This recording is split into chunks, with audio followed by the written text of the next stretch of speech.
സംവിധായകൻ കമൽ രാജ്യം വിടണമെന്ന പ്രസ്താവനയ്ക്കെതിരെ നാടകത്തിലൂടെ പ്രതിഷേധമറിയിച്ച ചലച്ചിത്ര താരം അലൻസിയർ. കാസർഗോഡ് പുതിയ ബസ് സ്റ്റാൻഡിലാണ് അലൻസിയർ ഏകാംഗ നാടകത്തിലൂടെ പ്രതിഷേധിച്ചത്.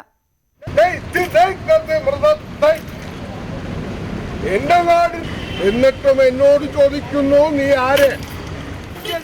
ഒരു കൈയിൽ ഭാണ്ഡക്കെട്ടും മറുകൈയിൽ വിസിലുള്ള കളിപ്പാട്ടവും. ഷർട്ടിടാതെ അലറി വിളിച്ചു കൊണ്ടുവരുന്നയാളെ കണ്ട് കാസർഗോഡ് പുതിയ ബസ് സ്റ്റാൻഡിലുണ്ടായിരുന്ന യാത്രക്കാർ നെറ്റിച്ചുളിച്ചു.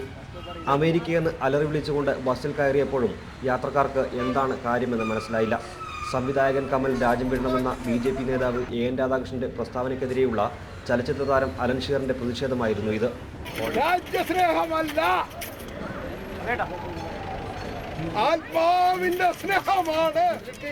ഏകാംഗ നാടകത്തിലൂടെയാണ് അലൻഷിയർ പ്രതിഷേധിച്ചത്. അമേരിക്കയിലേക്ക് പോകണമെന്നും കൂടെ ആരെങ്കിലും വരുന്നതെന്ന് ചോദിച്ചപ്പോൾ യാത്രക്കാർ ആർപ്പ് വിളിച്ചു.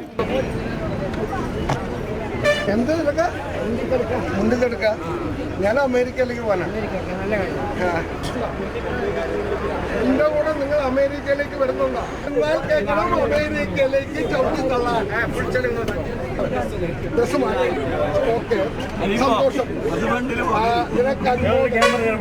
ഞാൻ ഇറങ്ങുകയാണ്. കമാൻഡർ മഹേഷ്, ഞാൻ എന്റെ നാട്ടിൽ. കാസർഗോട്ടെ ലൊക്കേഷനിലെ ഇടവേളയിലാണ് താരം പ്രതിഷേധ നാടകാവതരണത്തിനെത്തിയത്. പിറന്ന മണ്ണ് വിട്ടുപോകണമെന്ന ഫാസിസ്റ്റ് നിലപാടിനെതിരായ പ്രതിഷേധമാണിതെന്ന് അലൻഷിയർ പറഞ്ഞു. ഇത് പ്രതിഷേധമല്ല, എൻ്റെ ഒരു പ്രതിരോധമാണ്. ഞാൻ ഈ ഭൂമിയിൽ ജനിച്ചവനാണ്. അവിടെ നിന്ന് ഒരാൾക്ക് എന്നെ പറിച്ചു മാറ്റാൻ വേറൊരാളല്ല പറയേണ്ടത്. അവിടെ ഒരാളെയും പാകിസ്ഥാനിലേക്കും അമേരിക്കയിലേക്കും പറഞ്ഞു വിടാൻ അങ്ങനെ കടത്തിക്കളയാ, നാട് കടത്തിക്കളയാന്ന് പറഞ്ഞ ഫാസിസം അത് നടക്കില്ല. ചുറ്റും കൂടിയ ആളുകളോട് പ്രതിരോധത്തിന്റെ കണ്ണികൾ ചേർക്കണമെന്ന് ആഹ്വാനം ചെയ്തുകൊണ്ടാണ് അലൻഷിയറിന്റെ ഏകാംഗ നാടകം അവസാനിച്ചത്.